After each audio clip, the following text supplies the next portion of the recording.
Welcome back.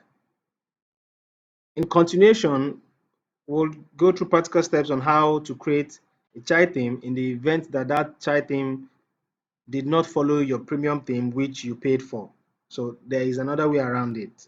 So what you do next is we go to plugins, then you click on add new. So on the search here, you type theme, child theme. So you see it, child theme configurator, this one. Please click on install. There are others, but this is what I use.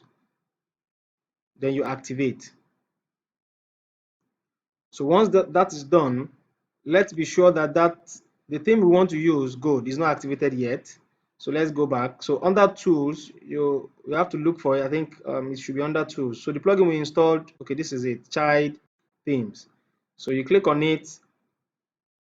So you pick now if you don't have any child theme before, it won't give you this option. It will come with the first option, create new. But because we already have one, the plugin had already seen it. So let us click the first one, assuming we don't have any child theme. Then you pick the theme that wants to be used, which is this. Then you tell the plugin to analyze.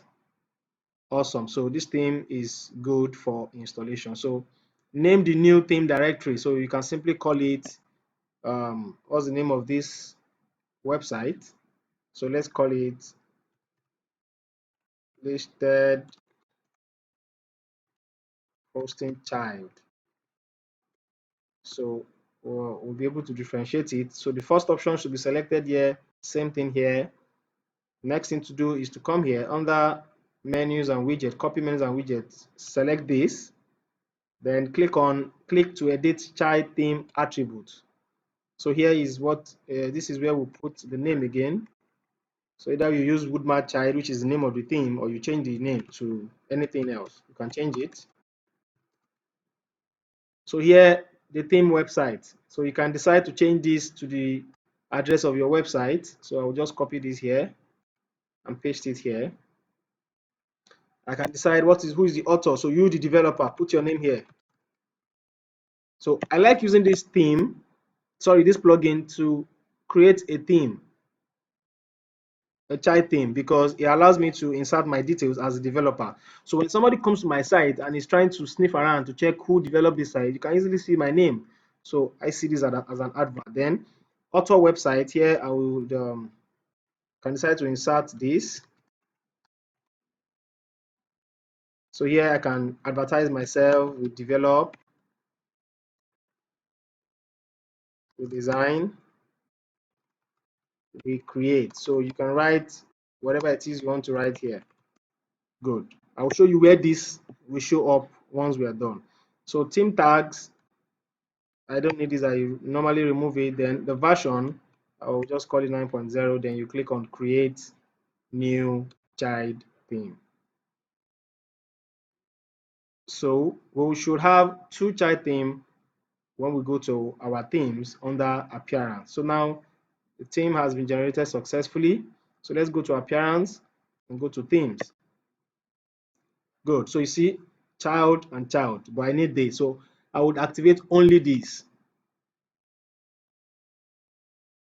Awesome. So this is activated and immediately you see it's telling me I have recommended plugins.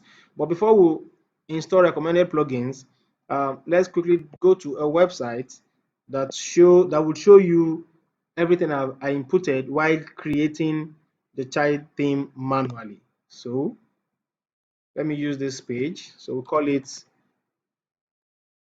theme WP theme detector. So you can use this site to check any website that is using WordPress or any other theme. Basically, this is WordPress. So if you want to know the theme someone is using, you can use this website. So I will just copy my domain name and paste it here. So let's see if it can actually bring it out. Awesome. Now we see that it has seen the theme. It says listed hosting child, which is the active one on that side, the version 9.0 author, Mr. Riches, and my domain name is attached. So anybody that is looking around to know who developed the site or what they must use, they will find you here. So you see, we develop, we design, we create, that I used is there, and the parent theme is Woodmat. So that's just basic understanding of how WordPress works, how to know a theme that is being used in a website. So let's go back. So now we have the theme activated. The next thing to do is to begin installation of recommended plugins. There's no time to waste. So please, you can, if you have a good network, just click on mark all, then install. So we apply. So the installation will happen at a stretch. So after installation, then we come back to activate. Now we see that everything has been installed successfully. So let's go back. So you can select all again, then activate.